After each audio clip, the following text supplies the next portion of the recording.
po bën 3 muaj prej kur verdikti qytetarëve të vendit tonë është duke u dhunuar nga qasja imponuese e lëvizjes vetëvendosje,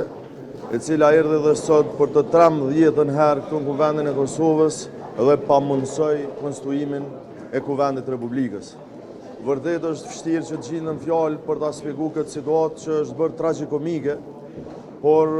unë edhe njëherë në emrin e Partisë Demokratike të Kosovës e shpreh vullnetin tonë të konfirmuar sa herë për insistimin që të dalim nga blokada cilën na ka sjell partia e parë dhe të zgjedhim kryesinë e Kuvendit, duke përfshirë kryetarin e Kuvendit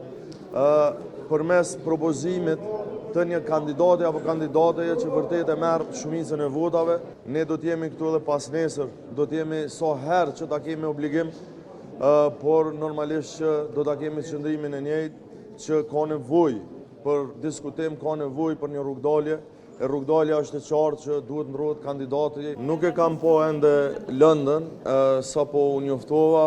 Ju dini që për sa i përket dërgimit të rasteve të caktuara në gjykatën kushtetuese, Partia Demokratike vetëm gjatë mandatit të ish qeverisë Kurti kemi dërguar 11 dhe kemi fituar 11, por kemi ekspertizën e duhur për me i vlerësu. A duhet me u dërgu diçka, do ta shqyrtojmë pa paragjykim dhe do të marr mendimin e ekspertëve të PDK-s, pastaj do të komunikoj edhe me kolegët edhe nga AK-ja. Dhe kurdo që presidentja